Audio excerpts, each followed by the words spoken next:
Bueno, muy buenos días. En nombre de la Asociación Colombiana de Hospitales y Clínicas y el Colegio Colombiano de Electrofisiología Cardiovascular, les damos una cordial bienvenida y nuestro agradecimiento por aceptar esta invitación a este webinar que hemos denominado Actualización en el manejo de la fibrilación auricular. Este espacio lo hacemos en el marco de la celebración del Día Mundial del Corazón, que en esta oportunidad es el próximo domingo 29 de septiembre. Este espacio lo organizamos entre la Asociación Colombiana de Hospitales y Clínicas y el Colegio Colombiano de Electrofisiología Cardiovascular con el apoyo de Johnson Johnson MedTech. Lo que buscamos es compartir con ustedes los avances, la innovación que hay alrededor del tratamiento de fibrilación auricular y crear un poco de conciencia en el cuidado en esta arritmia que es una de las más comunes que se están presentando. Para esta sesión nos acompaña el doctor Juan Carlos Díaz. Él es médico internista, cardiólogo y electrofisiólogo.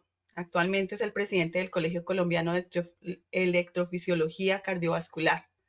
El doctor Díaz cuenta con una amplia experiencia en ablación de arritmias complejas e implante de dispositivos. Es autor de varias publicaciones de orden de nivel nacional e internacional en el área de electrofisiología. Doctor Díaz, bienvenido. Para el auditorio es suyo. Les contamos que él va a dictar su charla al inicio. Al final vamos a tener un espacio para preguntas. En la plataforma pueden levantar la mano, les habilitamos el audio o pueden enviar sus preguntas en el transcurso de la charla a través del chat. Bienvenidos, doctor Díaz. Bueno, muchas gracias por la invitación. Yo creo que esta es la única manera de lograr avanzar en el manejo de los pacientes y es el trabajo mancomunado entre distintas sociedades, entre distintas asociaciones, que lo único que buscan es tratar de mejorar la atención a los pacientes. Vamos entonces a hacer una actualización del manejo de la fibrilación auricular. Buena parte de esto, como me imagino que todos están esperando, va a ser una pequeña revisión de las guías europeas recientemente publicadas con algunas críticas específicamente en el manejo de la fibrilación auricular en mujeres.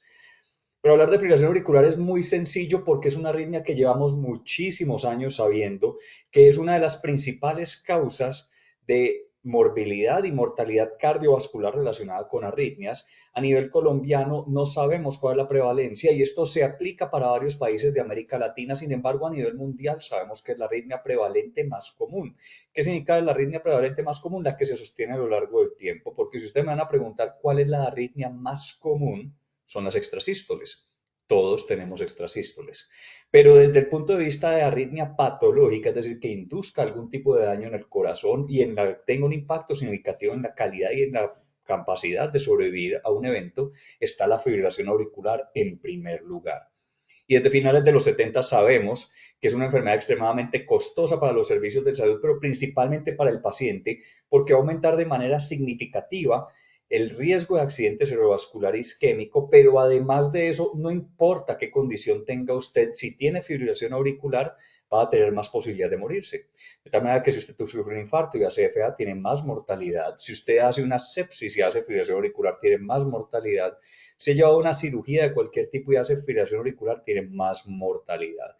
Y desde muchos años, muchísimos años, sabemos que el manejo adecuado modifica desenlaces.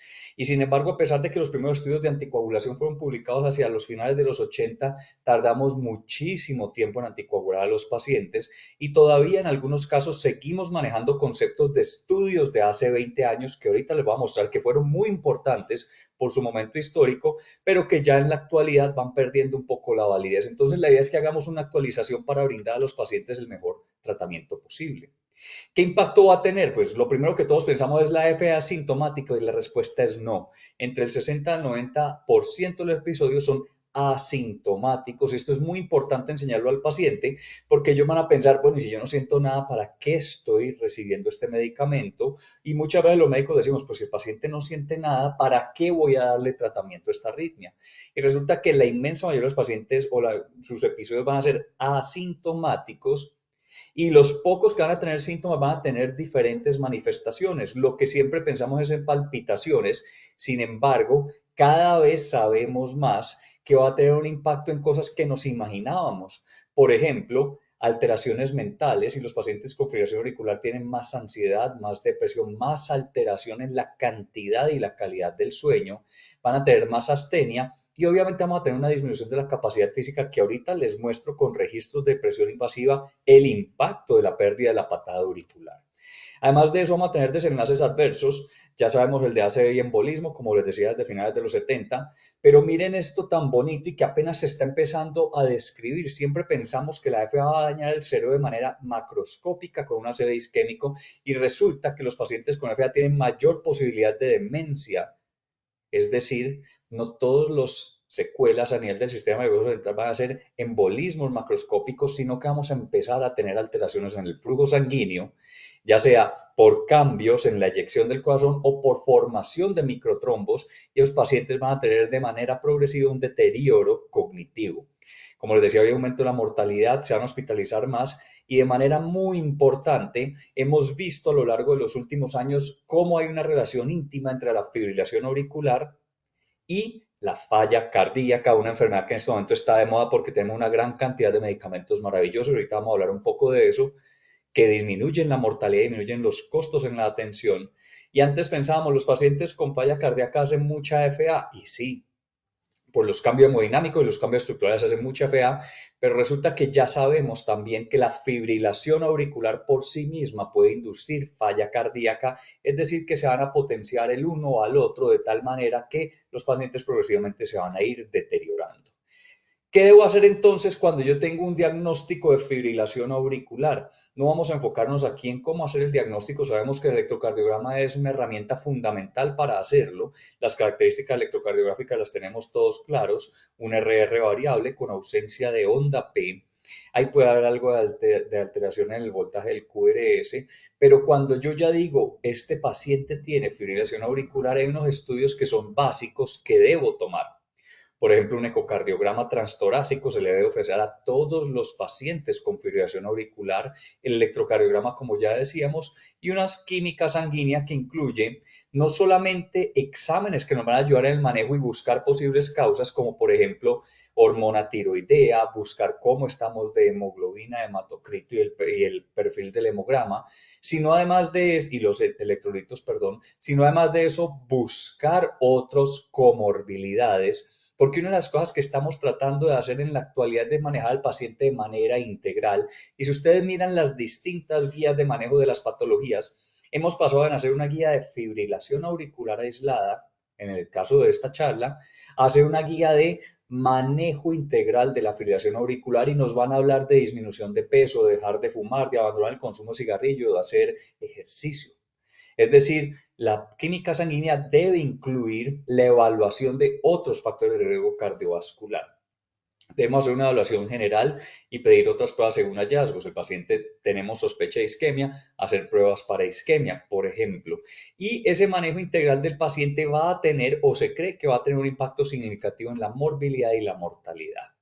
En la actualidad, las guías nuevas, antes hablaban del ABC, ahorita estamos hablando de CARE, de hablar y de cuidar a la fibrilación auricular. Y esta mnemotecnia es muy bonita porque te dice, vamos a cuidar de la fibrilación auricular. Y con esta mnemotecnia CARE vamos a estar hablando de C en primer lugar, miren que lo ponen en primer lugar, tratar de manejar al paciente como un todo y modificar los hábitos de vida que no sean saludables, modificar los factores de riesgo que vayan a empeorar su pronóstico de vida y su calidad de vida y tratar de hacer un manejo multidisciplinario, ya sea con cardiología, electrofisiología, medicina interna, enfermería, cuidados paliativos, si se llega en ese momento al caso, pero de tal manera que el paciente tenga una atención integral que permita que su costo en la atención de salud disminuya, pero lo más importante, su morbilidad y mortalidad mejore.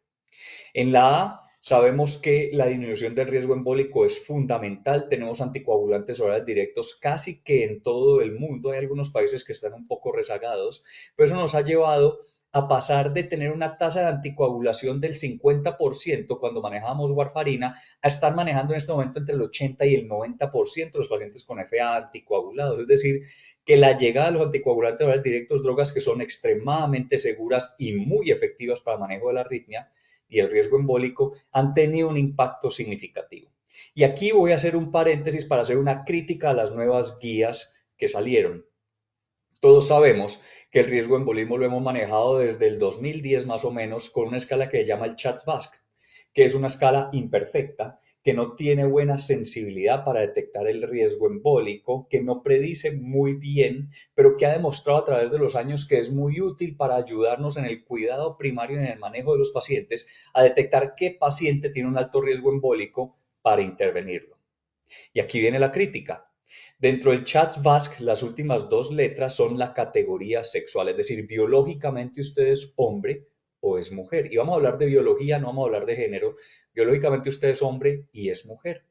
Y sabemos desde hace muchísimos años también que las mujeres tienen más riesgo de embolismo, que tradicionalmente las mujeres se han anticoagulado menos. Cuando se usaba chats, la posibilidad de que una mujer recibiera anticoagulante era del 60% versus 65 a 70% en los hombres. A pesar de que su riesgo embólico sabemos que es muchísimo, que es mayor, más o menos un 30% más que un hombre que tenga los mismos factores de riesgo, y a medida que se empezó a utilizar ChatGPT, se empieza a tener una categoría específica para el sexo biológico de la persona. Ya las mujeres, en el último registro del Gloria, que fue el europeo, la parte europea del registro Gloria, estaban siendo más anticoaguladas que los hombres. Es decir, después de 10 años, 14 años ya, de estar diciendo, hey, cuidado con las mujeres, no las estamos anticoagulando, tienen más riesgo embólico. El sexo femenino no es un factor por sí solo, pero sí modifica tus otros factores. Es decir, que solamente ser mujer no es indicación para anticoagulación, pero si eres mujer e hipertensa, sí. ¿Cierto? El sexo femenino es un factor para modificar los otros puntos. Hemos llegado a un punto en el cual hemos anticoagulado más mujeres y las guías europeas más recientes, siguiendo las guías australianas y a las neozelandesas, que sin ningún nivel de evidencia, sin ningún estudio que hablara de esto, dijeron, basados en la posibilidad de identidad de género, vamos a quitar la categoría sexual y ya va a ser chats va sin la categoría sexual. Esto hay que tenerlo con mucho cuidado. ¿Por qué? Y les voy a poner un ejemplo, dos ejemplos que he visto en la consulta en los últimos 2 días. Mujer, 68 años, hipertensa, para mí tiene un CHATS-VASc de 2 y debo anticoagularla y las guías son muy claras que en cualquier médico que vea eso va a decir la debo anticoagular.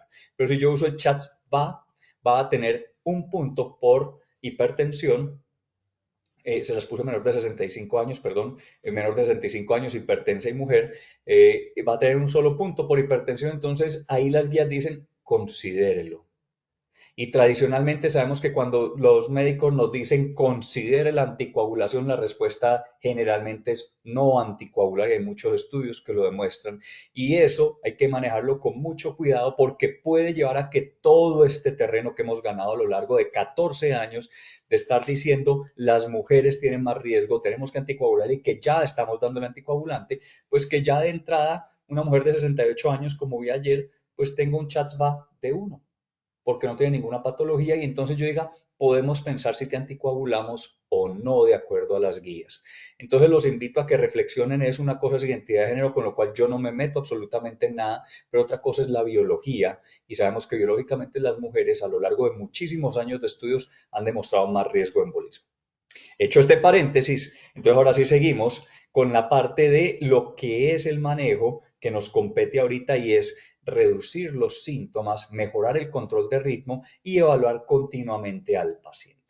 Ahora, esto es muy importante, como les decía, miren con lo bonito que estamos tratando de hacer el control de la presión arterial, bajar de peso, hacer buen control glicémico, manejar la apnea del sueño, aunque no hay muchos estudios que digan que va a tener un impacto significativo, pero lo hacemos, hacer ejercicio, la A de anticoagulación, lo que les decía ahorita, la pequeña paréntesis, que miren que debo tratar de empezar la anticoagulación en los pacientes que tengan un riesgo embólico significativo usando anticoagulantes orales directos como primera línea. Yo antes era speaker de un anticoagulante oral directo hace muchísimos años cuando fue lanzado y antes la pelea era para que la gente entendiera de que eran más fáciles de manejar para el paciente que la warfarina y que debían ser la primera opción. Yo creo que ya nadie tiene la duda de que en la inmensa mayoría de los escenarios los anticoagulantes orales directos nos han facilitado muchísimo la vida, excepto en estas dos condiciones, estenosis mitral más de moderada o válvula mecánica, y por ende deben ser iniciados. Entonces pasemos a lo de manejo de frecuencia y control del ritmo. Esto va a haber una pelea ahorita, se las voy a decir ahorita se las voy a decir en un momento, pero uno de los problemas por los cuales la fibrilación auricular es sintomática es porque puede llegar a aumentar la frecuencia cardíaca de manera desmedida. Más o menos se estima que la frecuencia atrial puede estar alrededor de los 800 latidos por minuto, o más bien, mejor que latidos, porque la aurícula pierde su capacidad contráctil y empieza a hacer un temblorcito, 800 disparos eléctricos que les pueden estar llegando al nodo AB. Ahora, el nodo AB no los va a recibir todos, muchos de ellos se van a bloquear en distintas partes y no todos se van a conducir hacia el ventrículo, pero definitivamente la FA va a aumentar la frecuencia cardíaca en la inmensa mayoría de los pacientes y por ende frenarlo va a disminuir los síntomas y va a mejorar la calidad de vida. Y por ende, cuando nos llegue el paciente por primera vez, lo primero que tenemos que pensar es, te va a manejar tus comorbilidades, te va a disminuir el riesgo embólico siendo muy estricto en decir por qué no te anticoagulo. Y mi recomendación para definir la anticoagulación es, te quiero anticoagular, me tienen que demostrar que no debo ser anticoagulado. O sea, de entrada tenemos que pensar en anticoagular, pero cuando ya tengo esos dos puntos definidos, debo decir cómo te voy a frenar el corazón. Y hay varias estrategias, calcioantagonistas como verapamilo, diltiazem, beta bloqueadores o digoxina. Entre estos, tradicionalmente hemos manejado los beta bloqueadores, pero hay unos estudios pequeños, aleatorizados, que dicen, mire, cuando usted le pone a un viejito beta bloqueador, hay más posibilidad que deteriore su capacidad de caminata y su calidad de vida que si usted pone estos. Entonces, de pronto debemos cambiar un poco tanto el uso del beta bloqueador y pensar en otros bloqueantes del nodo AB. La digoxina ha demostrado que disminuye de manera significativa los síntomas en comparación con beta bloqueadores y también es una estrategia que se puede utilizar. Es decir, también podemos llegar y a utilizar la digoxina particularmente aquellos pacientes que tienen compromiso en la fracción de eyección. Y la meta, las guías basadas en el RACE2 hablan de menos de 110 latidos por minuto y bajamos por debajo de esto si persiste con síntomas. Pero esta frecuencia, perdón, no aplica para falla cardíaca. Ahorita les voy a mostrar un estudio y para falla cardíaca posiblemente debemos pensar en una estrategia intervencionista que es extremadamente segura y muy efectiva, que es quemar y poner un marcapasos, ablate and pace en inglés, o simplemente desconectar el nodo AB por una ablación muy sencilla y poner un marcapasos que nos dicte la frecuencia. Suena terrible, suena muy invasivo, pero ahorita les voy a mostrar los datos tan bonitos de esto. En cuanto al control del ritmo, ha habido más o menos durante 20 años tenemos una controversia, pero ya hay varios estudios que nos dicen el control del ritmo de pronto va a ser importante. Miren, en el IST-AFNet, que fue uno de los más grandes, fue el estudio revelación en el europeo de hace 4 años, tuvimos una disminución de la mortalidad cardiovascular cuando yo hacía un control del ritmo y una disminución del ACV isquémico, y eso lleva a que la estrategia de control del ritmo sea muy costo efectiva en mercados europeos. No tengo datos de Latinoamérica, pero es muy costo efectiva en mercados europeos. Es decir, volver al ritmo sinusal tiene sentido, no solamente desde el punto de vista de los costos, la morbilidad y la mortalidad para el paciente, sino desde el punto de vista evolutivo. Llevamos miles de años, probablemente millones de años, evolucionando para tener un ritmo sinusal. De hecho, las lampreas, uno de los peces más antiguos del mundo, tienen ritmo sinusal, es decir, que evolutivamente tiene sentido, evolutivamente nos da una ventaja, por ende debemos pensar en tratar de volver al ritmo sinusal y eso se va a traducir en una disminución de las visitas hospitalarias y si yo hago un buen control del ritmo, pues dependiendo del medicamento y la estrategia que utilice, puedo tener más o menos cardioversiones. Pero 20 años llevamos en esta pelea en los que uno dice, no, da lo mismo mantener el control del ritmo, lo importante es la frecuencia, y otros que decimos, en realidad no, es mejor estar en ritmo sinusal. Con lo de las lampreas creo que ya quedé claro yo para qué lado apunto, pero voy a tratar de demostrarles de que el control del ritmo es fundamental. ¿Por qué tenemos esta pelea? Porque hubo hacia principios del año 2003 estudios muy importantes que fueron el RACE, el AFIRM y el PIAF, que casi nadie menciona el PIAF, pero el PIAF también estuvo allí, en los cuales se dice, mire, una estrategia de control del ritmo no es superior a una estrategia de control de frecuencia en cuanto a mortalidad en ninguno de los estudios, pero sí se hospitalizan más los pacientes, tienen más efectos adversos por los medicamentos y además de eso requieren un mayor número de cardioversiones y visitas hospitalarias si yo trato de hacer una estrategia de control del ritmo. Entonces, a pesar de que llevamos millones de años evolucionando el ritmo sinusal, durante los últimos 20 años ha pegado la idea de que es lo mismo estar en fibrilación auricular que en sinusal y muchos pacientes, sin ni siquiera primero intentar control del ritmo, Pueden ser gente joven, dicen, es lo mismo, te vamos a dar beta bloqueadores y vuelven 10 años después ya con cambios estructurales significativos. Eso viene de estos estudios que son estudios de hace 20 años y sin embargo 2 años después de publicado la FRAME inicialmente ellos hicieron un subanálisis y dijeron, miren, no, o sea, en el estudio en general no nos dio diferencia, pero si usted está en ritmo sinusal, miren lo que es la mortalidad. Y de manera interesante, si para mantenerte en ritmo sinusal yo tengo que utilizar antiarrítmicos, miren la mortalidad. Es decir, que de pronto el problema no era el ritmo sinusal, sino que de pronto el problema era cómo estábamos manteniendo el ritmo sinusal.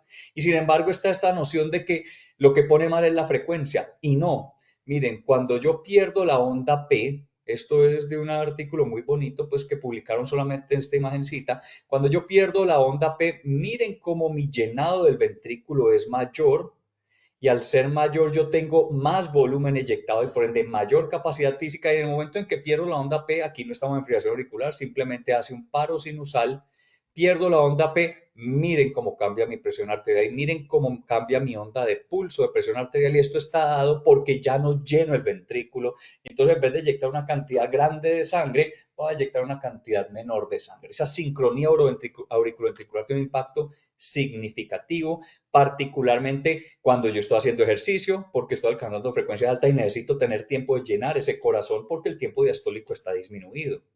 De igual forma, en disfunción diastólica o falla diastólica, como se llamaba antes, o falla cardíaca con fracción de eyección preservada o conservada, como se llama en la actualidad, que es más común, nuevamente, en mujeres de edad avanzada, con otros factores de riesgo cardiovascular, y por eso es tan importante el manejo integral del paciente y entender que estamos manejando biológicamente en esos pacientes también, porque el corazón es un poco más rígido y más pequeño.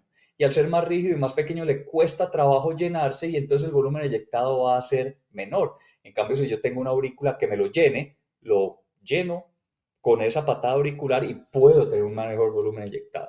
Y cuando yo tengo disfunción ventricular, ya sea derecha o izquierda, es decir, entre más enfermo, más viejito, más comorbilidades tenga mi paciente, más importante es la FA. Y si volvemos al punto inicial de a quién le da FA, pues le da a viejitos más enfermos y con más alteración cardíaca. Es decir, que justamente en quienes más impacto va a tener la patada auricular son los que más la van a perder por fibrilación auricular. Y la pregunta que les quiero hacer a todos los que están acá es si nos quedamos entonces con estudios de hace 20 años. Y es muy sencillo responderlo. ¿Cuántos de los que estamos acá manejamos la hipertensión como hace 20 años? ¿Cuánto manejamos la glicemia como hace 20 años? ¿Cuánto manejamos la falla cardíaca como hace 20 años? ¿Y cuánto manejan la fibrilación auricular como hace 20 años? Y la respuesta es que en los primeros tres escenarios nadie sigue manejando las patologías como hace 20 años, pero todavía muchos seguimos manejando la fibrilación auricular basado en estudios de hace 20 años. Entonces volvamos a estudios un poco más recientes. Miren, 9 años después, perdón, 7 años después de publicado la FIM, publican un estudio que no es de ritmo sinusal versus control de frecuencia. Pues un estudio de antiarrítmico, es decir, buscamos mantener el ritmo sinusal versus placebo y encontramos que un desenlace compuesto de mortalidad por cualquier causa, hospitalización o mortalidad por causas cardiovasculares es menor cuando yo utilizo un antiarrítmico moderno. Y ahorita les voy a mostrar las diferencias de los antiarrítmicos, dado principalmente por una disminución en la posibilidad de hospitalizarme. El ISTEF, que como les decía, todos lo conocimos hace 4 años, encontró lo mismo, una estrategia temprana de control del ritmo va a tener un impacto significativo en un desenlace compuesto nuevamente de muerte cardiovascular, hospitalización, eventos cardiovasculares y accidentes cerebrovasculares. Y entonces ya empezamos a decir que de pronto no todas las FA son iguales y que de pronto va a haber una diferencia entre si yo trato de volver al ritmo sinusal o no desde el punto de vista del riesgo de ACV isquémico. Y cuando juntamos todos estos estudios un poco más modernos, miren, años 2020, encontramos que va a haber una disminución significativa en la mortalidad por cualquier causa, sí, en la mortalidad por causa cardiovascular, y esto se observa en estudios observacionales, pero también en estudios que han sido aleatorizados. Es decir, que puede ser que, o mejor dicho, ya empezamos a ver a partir de estos últimos años que sí tenemos evidencia para soportar lo que la evolución nos ha venido enseñando toda la vida. El riesgo de accidentes cerebrovasculares y falla cardíaca también va a verse disminuido y aún en pacientes de bajo riesgo embólico, si yo lo manejo en ritmo sinusal, su riesgo embólico va a ser muchísimo menor. Entonces la pregunta que nos hacemos, basada en esa diapositiva que les mostré del 2004 de la FIM, ¿el problema será el ritmo sinusal? El problema será el antiarrítmico que utilizamos. Y miren los antiarrítmicos que utilizaron en esos primeros estudios. Eran antiarrítmicos de clase 3, incluyendo sotalol, y estos antiarrítmicos tienen una tasa de eventos adversos extremadamente alta, incluso con posibilidad de torsión de puntas y muerte súbita, mientras que los estudios más recientes están utilizando una clase de antiarrítmicos que son más seguros. Y entonces aquí cuando vamos a hablar de estrategias de control del ritmo, podemos pensar en medicamentos antiarrítmicos o podemos pensar en aislamiento de venas pulmonares. Los antiarrítmicos en diversos países del mundo hay diferentes moléculas. Pido excusas, ofrezco disculpas a los que están por fuera. Muchas gracias por acompañarnos.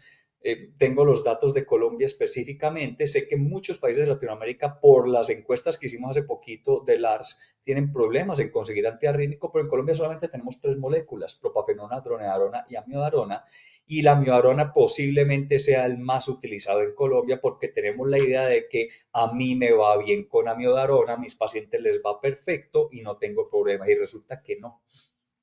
Más o menos, cuando usted utiliza 200 miligramos al día, que es la dosis estándar que se utiliza en muchos pacientes, la toxicidad pulmonar alcanza el 15%, la toxicidad tiroidea del 3 al 10%. Yo creería que incluso es un poquito más alta, porque todos vemos los pacientes con amiodarona que se les empieza a subir la TSH y decimos, tranquilo, es la amiodarona. Bueno, ya es toxicidad.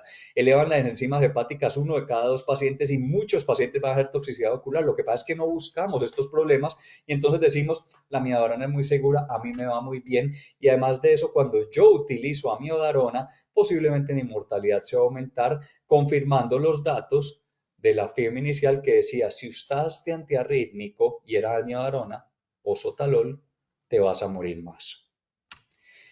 Debo considerar en todo un aislamiento de venas pulmonares. Muchos estarán pensando en un aislamiento de venas pulmonares, qué cosa tan terrible y qué cosa tan invasiva. Bueno, si primero comparamos desde el punto de vista de recurrencia, en cuanto a fibrilación auricular, miren la diferencia entre ofrecerle aislamiento de venas pulmonares versus ofrecerle terapia farmacológica en tan solo un año.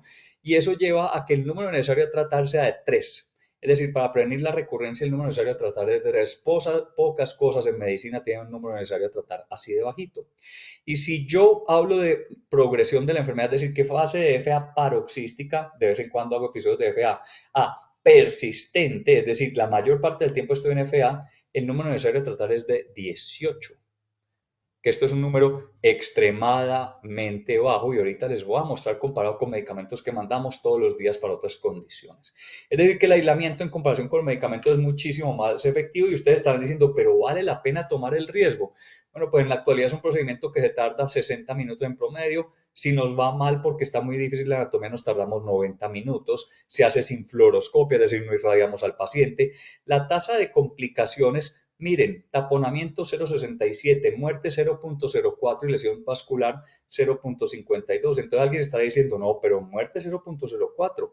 Esto es terrible.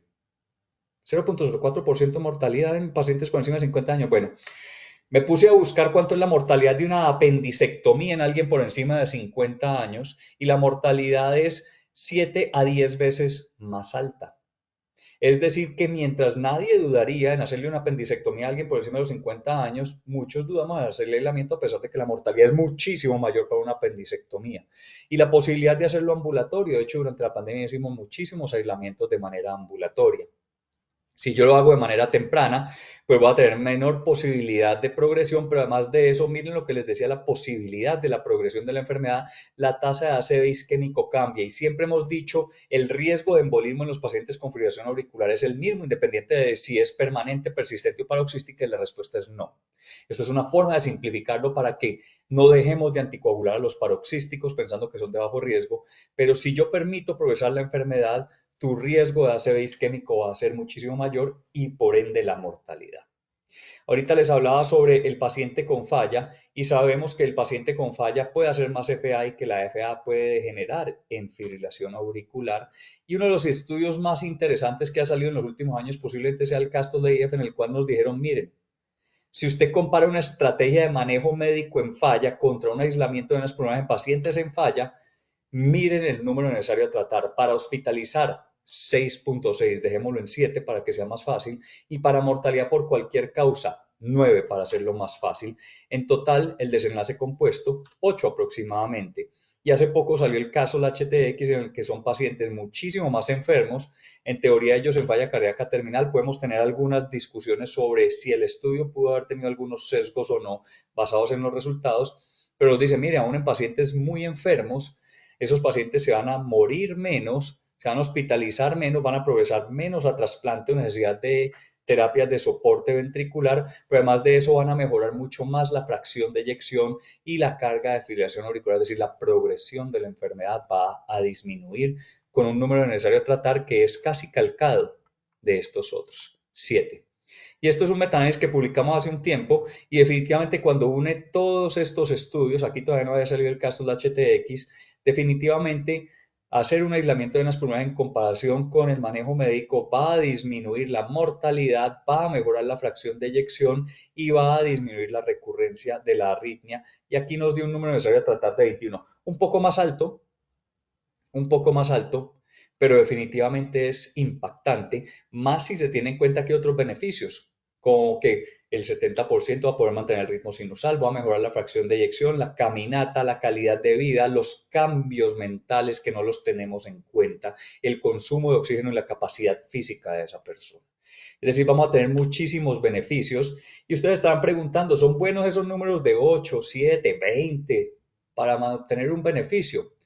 Y yo creo que nadie piensa en si le damos un IECA a la falla cardíaca, ¿cierto? Pues es obvio. Y el número necesario de tratar es de 18. Yo creo que nadie piensa en usar antagonistas receptores de aldosterona, aquellos que no traen los IECAs, o beta bloqueadores, o antagonistas, o todos los medicamentos de falla, nadie lo piensa. Y miren los números necesarios a tratar y ahora se los vuelvo a poner los de aquí abajo. ¿Cómo les va a los pacientes que les hacemos un tratamiento manteniendo el ritmo sinusal, idealmente con aislamiento de venas pulmonares por encima del uso de medicamentos? Miren el número necesario de tratar, solamente se le aproxima un estudio, metoprolol en falla cardíaca. De resto, estos números de a tratar muchísimo mejores que los que vamos a lograr con otras terapias y por ende hay muchos autores que están diciendo, bueno, tenemos la terapia fundacional, que los 4 fantásticos, que los 4 pilares del manejo de la falla cardíaca, las 4 intervenciones fundamentales del manejo de la falla cardíaca, pues yo diría que hay 5, porque en realidad si uno logra mantener el ritmo sinusal con una estrategia que suena inicialmente agresiva e invasiva, pero que en la actualidad es extremadamente segura, fácil de realizar y con una tasa de complicaciones menor que la de una apendicectomía, entonces decimos, hey, posiblemente el quinto pilar y que va a tener un impacto es mantener el ritmo sinusal, particularmente con aislamiento de venas pulmonares. ¿Qué pasa con los que tienen falla cardíaca con fe preservada, que es el coco de todos los que manejan falla cardíaca, porque casi nada le funciona?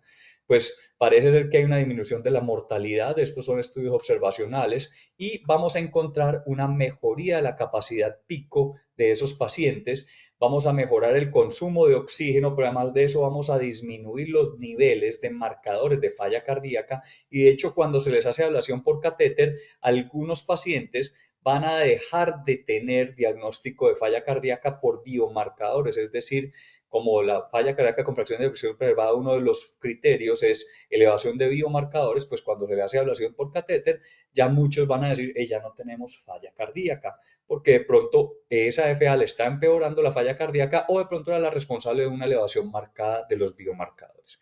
Pero definitivamente les va a ir muy bien y por eso es que las guías actuales les dicen, mire, si usted tiene un paciente con fibrilación auricular paroxística, maneje todo, lo que ya hablamos, C y A, frénelo de entrada, ya sea con cualquiera de estos medicamentos, y después piense en estrategia de control de ritmo, pero no después en meses o en años, no, sino que ya lo tengo frenado, listo, venga, vamos a definir qué vamos a hacer con usted.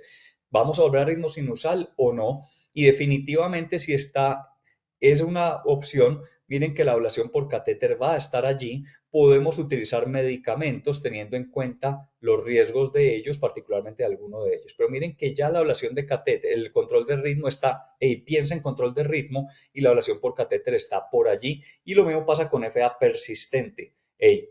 Maneja la C, maneja la A, frénalo y piense en volverlo al ritmo sinusal, ya sea con medicamentos o con ablación por catéter. Alguien está diciendo, ¿para qué es clase 2B? Es porque la mayor parte de los estudios han ingresado pacientes con clase 1A, con fibrilación auricular paroxística, pero no significa que no funciona acá, y tengo toda otra charla entera de cómo a los pacientes con FA persistente les va mucho mejor con esta estrategia que con estas otras estrategias. La pregunta que siempre todo el mundo se hace, bueno, ¿y yo puedo suspender el anticoagulante después de lograr el control del ritmo? Y la respuesta es depende. Si usted tiene un CHA2-VASc menor de 2, lo puede suspender sin problema. Miren que yo voy a seguir hablando toda la vida de CHA2-VASc hasta que me salga una mejor, porque considero que no podemos perder el trabajo que hemos logrado en las mujeres en 14 años, logrando que se llegue a más anticoagulante. Pero si usted tiene uno mayor o igual a 2, este signo me quedó mal, si usted le suspende tiene más riesgo de embolismo. Es decir, el mantenimiento del ritmo no elimina el uso de anticoagulante. Esto es un punto que se aprendió desde la FIB.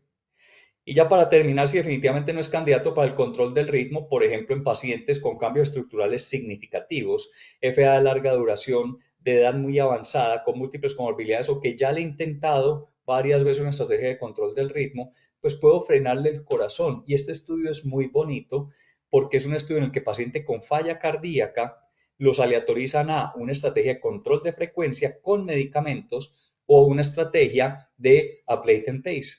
Te quemo el nodo AB y te pongo un dispositivo de estimulación cardíaca para mejorar la falla cardíaca. Y miren la frecuencia que alcanza, porque uno diría, no, pero es que las diferencias, miren la mortalidad, esto fue significativo para mortalidad para cuando yo lo freno del todo con esta estrategia invasiva versus cuando uso droga. Uno diría, no, es que de pronto no estaba bien frenado. Miren la frecuencia promedio, 82, muy por debajo de los 110 que dicen las guías, y por eso les decía que 110 es para población global, pero falla cardíaca tenemos que ser muy estrictos en el control de la frecuencia. Y estos obviamente van a la velocidad que diga el marcapaso, esto sí no tiene ningún problema. Y miren los números necesarios a tratar. Son extremadamente bajos. Y por eso dentro de las guías ya también sale de, hey, si no vas a volverlo al ritmo sinusal, tienes falla cardíaca y no pudiste mantenerlo controlado y sigue el paciente con síntomas, ablate and pace. Ahora, lo que todo el mundo piensa, porque estamos hablando de tratamiento extremadamente costoso, y entonces todo el mundo dice, bueno, esto sí es rentable, sí vale la pena que invirtamos en montar una sala de electrofisiología, sí vale la pena que contratemos electrofisiólogos, sí vale la pena mandar al paciente todos estos procedimientos y tratamientos, o voy a estar desangrando el sistema de salud. Y se lo puede diferenciar por partes. Para el paciente, muy rentable. Mejoría de la calidad de vida, disminución de la morbilidad, disminución de la mortalidad y disminución de los costos para el sistema de salud. Es decir, para el paciente es muy rentable que pensemos en un buen manejo de la fibrilación auricular. Para el sistema de salud es muy rentable que lo hagamos y lo hagamos de manera temprana. Y para el hospital, si quiere montar un servicio, es muy rentable también. O sea, todos vamos a ganar si manejamos bien la fibrilación auricular. Hay veces nos dicen, no, es que los médicos no deben hablar de plata. No, sí tenemos que hablar de plata, porque todo esto va a costar y va a salir del bolsillo de todos. Y si hago un mal manejo del paciente, va a salir más plata del bolsillo. Y yo como médico soy el responsable de que esos dineros de la salud, que como hay un lema en Colombia, los dineros de la salud son sagrados, sean manejados de la mejor manera posible. Entonces apliquemos todo y les voy a poner 3 casitos, miren. El primer escenario, 90 años, tiene FA hace varios meses. A los 90 años no nos gusta tanto hacer fibrilación auricular, aislamiento de venas pulmonares, tiene una dilatación sobre la aurícula izquierda, es decir, es poco probable que logremos el retorno al ritmo sinusal. Entonces ahí ya decimos, no es candidato a control de ritmo, vamos a prevenir embolismo, manejar todas tus demás condiciones, asegurar una buena calidad de vida y vamos a controlar bien la frecuencia cardíaca. El segundo escenario, una mujer de 60 años tiene fibrilación auricular hace 3 meses en estrategia de control de frecuencia. Nadie le ofreció control del ritmo a pesar de que tiene un ecocardiograma con un corazón totalmente sano. Alguien dirá, es que ya está viejita. Para la clientela que mandamos es una bebé, a los 60 años es una bebé. Y la conducta sería, hey, anticoagulación. Recuerden que puede tener otros factores de riesgo. Piensen en la anticoagulación. Si tiene otro factor de riesgo más, además de mujer, consideren anticoagulación y hagámosle una estrategia de control del ritmo. Que si me preguntan a mí cuál sería la mejor ¿Y qué más impacto va a tener en ella? El aislamiento de venas pulmonares.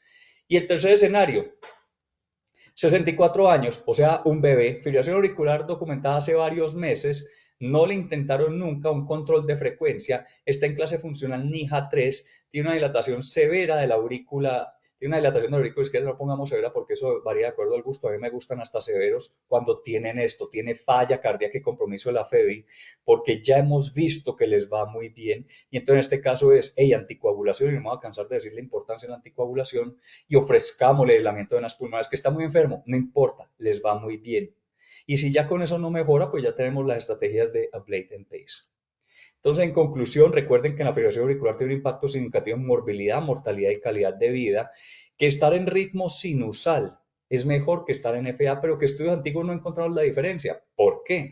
Porque usaban drogas que se asociaban a mayor mortalidad, porque suspendieron el anticoagulante en los pacientes con ritmo sinusal. Es decir, hubo muchos factores que llevaron a que durante 20 años perduráramos en un error. La ablación es definitivamente superior a los medicamentos en control del ritmo, particularmente en pacientes con falla donde no solamente les va a mejorar los síntomas y la progresión, sino que disminuye la mortalidad y la fracción de eyección. Y recuerden que si no es candidato a control del ritmo, la mejor estrategia para control de la frecuencia es una estrategia de Ablate and Pace. Muchísimas gracias. No sé si tengan alguna pregunta. Tenemos... Doctora, a usted muchísimas gracias. Si hay un par de preguntas, permítame, ya lo voy a, para que usted pueda ver las preguntas. Ahí en la parte superior está el símbolo de preguntas, hay dos preguntas. Preguntas. Uy, esta primera pregunta es súper importante. ¿Es más importante para el pronóstico de la carga de FA que otros parámetros? Muchas gracias, Ore, por hacer esta pregunta. La carga de fibrilación auricular, para que empecemos la definición, es cuánto tiempo del día estás en fibrilación auricular, o del mes, o del año, o de tu vida. De tal manera que a mayor carga, más tiempo estoy en fibrilación auricular. ¿Cómo lo veo yo y cómo lo equiparo yo? Es como la adherencia al medicamento, siendo el ritmo sinusal una terapia extremadamente efectiva. Si usted está con nada de adherencia al medicamento, le va a ir peor que si está con 100% de adherencia, ¿cierto? Es decir, si usted está todo el tiempo en FA, es decir, carga del 100%, 0% de ritmo sinusal, le va a ir peor que si está 100% en sinusal, carga de FA de 0%. ¿Ya? Y ahí nos vamos moviendo. El paciente que de vez en cuando toma la droga versus el paciente que de vez en cuando se olvida. El paciente que de vez en cuando pierde el ritmo sinusal versus el paciente que de vez en cuando, o el paciente que frecuencia pierde el ritmo sinusal, el paciente que solamente de vez en cuando lo pierde el ritmo sinusal. Entonces la carga está cobrando mucha importancia y sabemos que a mayor carga, más morbilidad, más mortalidad, peores desenlaces, y por eso no tenemos que ser tan absolutos en, le hicieron un aislamiento y ya otra vez hizo FA. ¿Pero cuánto tiempo llevan sin usar? No, pues 12 años, pero hizo una SFA. Entonces uno dice, bueno, la carga de pronto no es tan alta y podría considerarse algo realmente útil. No sabemos cuánto es el punto de corte específicamente, pero sabemos que es interesante ese concepto. Con respecto a la parte de los ISGLT2, hay unos estudios muy bonitos en los cuales cuando yo le doy tratamiento al paciente con ISGLT2 para diabetes, disminuye la posibilidad de hacer fibrilación auricular. Ahora, es difícil decir, hey, te voy a dar tratamiento con ISGLT2 sin ser diabético, sin sufrir de falla, para disminuir la progresión a FA. Es un poco complejo, todavía no tenemos evidencia, pero sí tenemos que en pacientes con falla cardíaca, esto es un estudio viejo japonés, viejo no, no es tan viejo publicado, pero estudio hecho antes del impacto del ISGLT2 en la falla, les pusieron a los pacientes ISGLT2 aleatorizados a ponerles versus no ponerles en falla y disminuía la posibilidad de descargas de desfibrilador, es decir que solos, por sí solos, tienen impacto desde el punto de vista de muchísimas arritmias y por ende va a ser realmente importante utilizar estos medicamentos que sabemos que tienen un impacto significativo desde ese punto de vista de cómo nos va a ir a los pacientes. En cuanto al manejo extrahospitalario para Robert, ¿qué es lo primero que tenemos que hacer? Tenemos un paciente, nos llaman, digamos, yo trabajé un par de años con las ambulancias de una empresa muy famosa en Colombia, me encantaba, era un trabajo fabuloso porque uno todo el tiempo estaba cambiando de ambiente y todo el tiempo haciendo cosas distintas, entonces lo llamaban a uno y decían fibrilación auricular, listo, entonces vamos a enfocarnos en tomemos el electro para registrarlo porque de pronto cuando llegue al hospital ya no está en FA y entonces dicen, ah, no sabemos qué tuvo porque nadie le tomó electro. Vamos a tratar, si está muy maluco, tratar de frenarlo un poco. Si está inestable, siempre hay que considerar cardioversión. Si no está inestable, evitarla porque puede haber un trombo y podemos dislocarlo. Inestable es que está con signo de perfusión tisular, en edema pulmonar, con alteración del estado de conciencia. Por eso generalmente se alcanza con frecuencias de más de 150, a no ser de que yo tenga un corazón muy enfermo. Entonces, hacer ese tipo de manejo, tratar de compensar lo mejor posible, registrar la arritmia y trasladarlo al servicio de urgencias lo más pronto posible, donde le vayan a poder hacer un manejo adecuado. Entonces, si el primer hospital que está cerca es un nivel de consulta externa, por ejemplo, probablemente no sea el mejor sitio para llevarlo y de pronto ir a uno más lejos donde haya la posibilidad de darle un manejo más completo. En cuanto a las estrategias de evaluación, tenemos en la actualidad dos, pero van a llegar una tercera energía de ablación a Colombia y a Latinoamérica en términos generales. Tenemos la radiofrecuencia, llevamos 40 años haciendo radiofrecuencia para arritmias, más o menos 20 a casi 30, 20 años haciendo radiofrecuencia para fibrilación auricular, que simple es quemadura del tejido para especificarlo. Hace unos 10 años estamos haciendo crioablación, que es congelamiento del tejido, tiene los mismos desenlaces a corto plazo y en cuanto a la posibilidad de recurrencia de la arritmia en el primer año. Sin embargo, unos registros posteriores de estudios aleatorizados mostraron que la posibilidad de progresar de la crioablación parece ser un poco mayor que cuando yo hago radiofrecuencia. Es decir, que aunque inicialmente la recurrencia de la arritmia es muy parecida con las dos técnicas, de pronto más adelante va a progresar más fácilmente. Ahorita nos va a llegar a toda América Latina lo que es campo pulsado, que es usar electricidad, campos eléctricos muy potentes para inducir formación de trombos, formación de poros, perdón, formación de poros en la membrana celular que van a producir apoptosis y en teoría son bastante selectivos para los miocitos, entonces en teoría debería ser un poco más seguro. Estamos apenas en los albores de esta tecnología, pero ya va a empezar a llegar esta tecnología también, mismo resultado. Es decir, si usted es bueno con crioablación, use crioablación, si es bueno con radiofrecuencia, use radiofrecuencia, si es bueno con campo pulsado, use campo pulsado. En cuanto a la disponibilidad de electrofisiología, y si no tengo la posibilidad de mantenerlo en terapia farmacológica de forma indefinida, si es bueno remitirlo, y la respuesta es que sí. En la inmensa mayoría de los países de América Latina, y voy a seguir hablando de América Latina porque sé que hay gente de afuera, definitivamente les va muy bien a los pacientes que son remitidos y se da tratamiento de manera temprana. Entonces, digamos que yo estoy en el nivel 1, estoy viendo consulta externa, veo una paciente con fibrilación auricular, voy a hacerlo todo perfecto. Voy a manejar tus comorbilidades, voy a anticoagularte y voy a pensar muy bien por qué no anticoagularte si acaso digo que no. Es decir, nos tenemos que convertir que si yo digo no te anticoagulo, debe ser como no te anticoagulo por ta, ta, ta, ta, ta. Es decir, llenarnos de motivo para no hacerlo, no como lo hemos hecho durante muchos años de que como que no te quiero anticoagular y me voy a llenar de motivos para anticoagularte. Es muy distinto. Entonces, hacer todo ese manejo, pedirle los exámenes, ecocardiograma, electro, Holter, si quieren, para ver cómo está el control de respuesta y remitirlos. Los pacientes deben ser remitidos porque esa atención temprana, miren el impacto que va a tener. Y por lo menos en Colombia tenemos muchísimos centros de electrofisiología, tenemos la posibilidad de que los pacientes sean manejados en muchísimos sitios, pero no nos llegan los pacientes. Y por eso estas campañas son tan importantes, porque no nos llegan los pacientes a los electrofisiólogos y es bastante importante. Bueno, desde el punto de vista de suspender anticoagulante o no antes del aislamiento de venas pulmonares, sí, hace poquito participamos, hay un compendio, hace poquito participamos en una publicación de cómo debe ser el manejo perioperatorio de los pacientes con fibrilación auricular. Se sabe que cuando yo suspendo el anticoagulante antes de hacerle el aislamiento de venas pulmonares o las intervenciones, el riesgo de embolismo y la morbilidad y la mortalidad va a aumentar. Es decir, que uno no debe suspender anticoagulante. Aún hay dudas en si se hace una estrategia de no interrumpida versus una estrategia de, por ejemplo, te vas a hacer el aislamiento hoy a las 11 de la mañana, no me tomas hoy el apixaban o el rivaroxaban o el dabigatran, pero lo tomaste anoche, que es una estrategia de mínima interrupción. Desde el punto de vista de mi práctica personal, yo siempre he pensado que si el paciente se tapona no es por el anticoagulante, es porque yo rompí y punto, pero es una cosa que es muy infrecuente. Entonces, los pacientes todos llegan anticoagulado pleno. De hecho, si no llegan anticoagulado pleno, ya me empiezo a sentir un poco incómodo. Y antes de entrar yo a sala, les coloco heparina completa para lograr la anticoagulación. Es decir, los anticoagulantes son extremadamente seguros, no hay que tenerles temor. Y si quieren profundizar un poco más sobre el tema de eso, hace como 3, 4 meses publicamos en JAC el consenso de cómo manejar los anticoagulantes en pacientes que van a ser llevados a procedimientos de electrofisiología.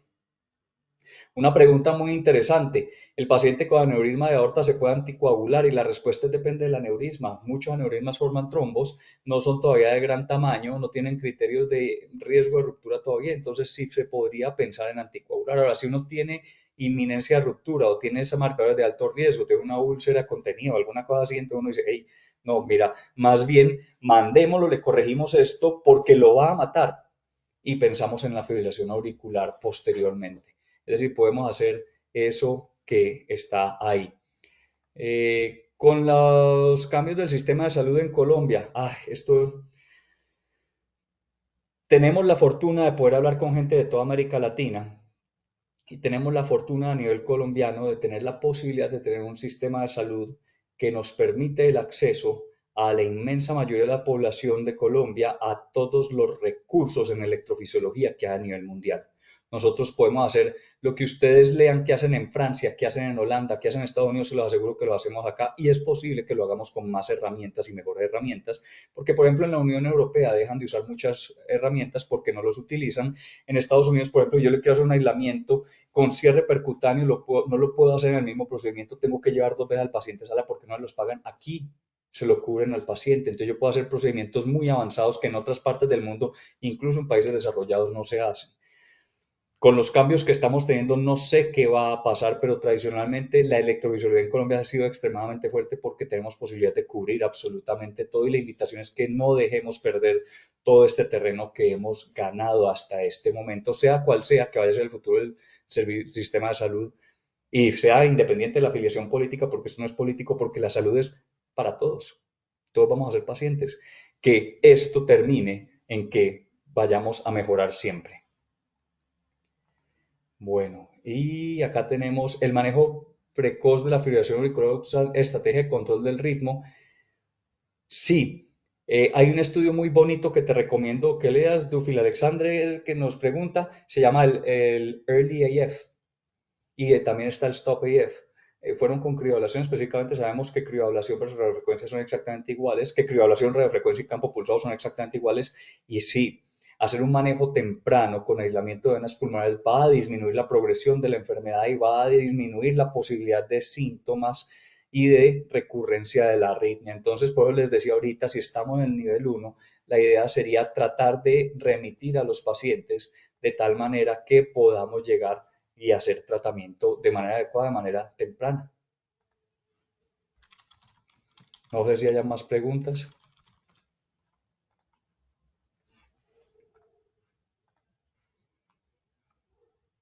Bueno, No, doctor, no tenemos muchísimas más gracias a, preguntas. Sí hay una. No, es el agradecimiento que le están muchísimas dando. gracias a todos por la compañía. Espero que haya sido útil. Terminamos en punto y espero poder que sigamos trabajando en estas estrategias que son extremadamente útiles cuando todos nos reunimos. A usted, doctor Juan Carlos, muchísimas gracias por compartir todo este conocimiento, brindarnos esta actualización al sector. Sabemos, como usted dice, que no solo estamos de Colombia, sino también de Latinoamérica. Muchísimas gracias a Johnson por generar esta unión de la Asociación Colombiana de Hospitales y Clínicas y el Colegio Colombiano de Electrofisiología Cardiovascular. Entonces, muchas gracias a ustedes los asistentes. La grabación de esta conferencia la tendremos disponible en los canales de YouTube de la asociación y del Colegio Colombiano de Electrofisiología. Muchísimas gracias y feliz día para todos. Que tenga muy buen día. Hasta luego.